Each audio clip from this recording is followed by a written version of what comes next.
Hello vegan adventurers, welcome to another vlog from our summertime in Serbia. Today we're gonna visit the Viminacium, which is the largest Roman ruins in Serbia. So let's get it started.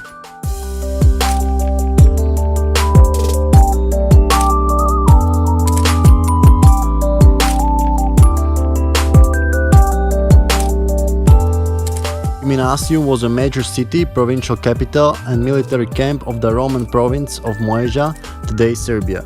The site is located 12 kilometers from the modern town of Kostolac in eastern Serbia. The city dates back to 1st century AD, and its peak it is believed to have had 40,000 inhabitants, making it one of the biggest cities of the time.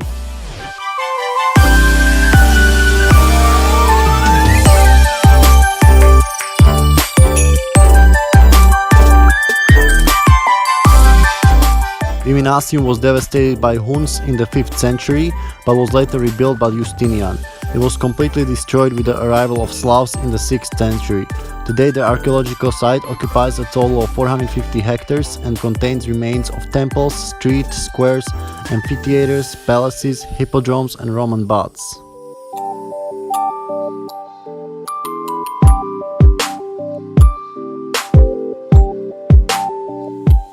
They also discovered lots of art like paintings and mosaic, and as of 2018 only 3 to 4% of the site have been explored.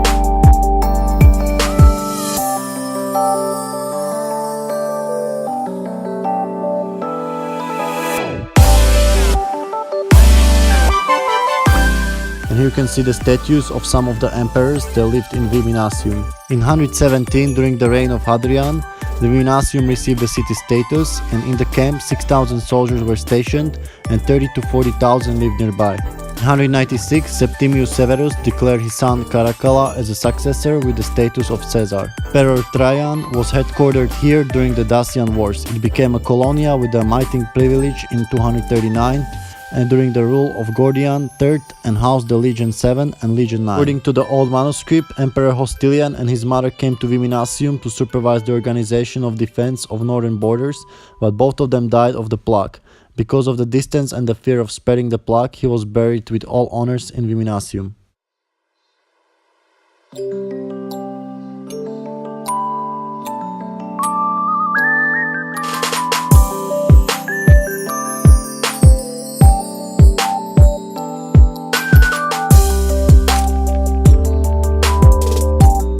There is evidence that from the 1st to the 3rd century a wide medical network existed in the camp.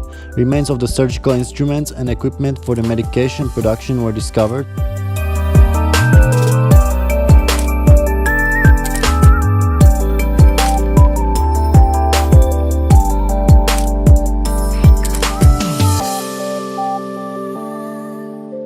Viminacium holds the distinction of having the largest number of graves discovered in any Roman archaeological site. Until 2018, 15,000 graves have been discovered. In June 2012, excavation revealed a gladiator arena with many wild animal remains, those of a bear and of a camel. In 2012, archaeologists have discovered Roman graveyard from 2nd and 3rd centuries AD with extremely valuable pieces of fine jewelry as well as oil lamps which served to illuminate the way to the other world for the deceased ones. In 2012, a figurine of female deity to 4,000 years old was discovered. In May 2018, report on 2 sarcophags was published. They were intact, containing 2 skeletons and were full of gold and silver. One skeleton is of tall middle-aged man in its 50s. With a silver belt buckle and remains of shoes next to him. The other skeleton is of a slim younger woman in her 20s. All of this points to the members of a higher class.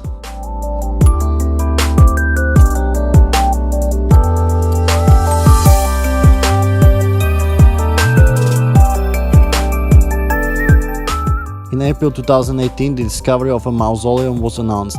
It was built in the 3rd century and was a resting place of someone very important. The stone sculptures and ornaments discovered in it were described as remarkable. They include head of a Roman emperor, a young man holding a sword, and parts of another sword, so as fragments of the eagle wings. Probably had a ritual use and from 3 sides is encircled with 11 graves.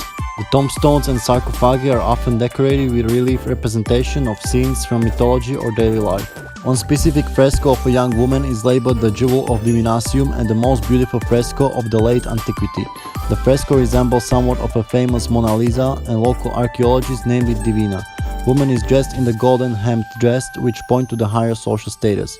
Divina is the centerpiece of the tomb and probably represents the woman who was buried in it.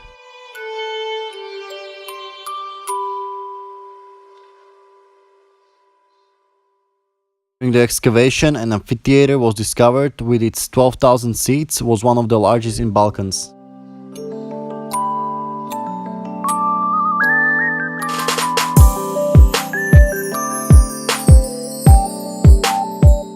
One of the most important features of the Roman civilization was the custom to enjoy and relax in the public baths, thermae. All towns and cities within the empire had at least one building of this type.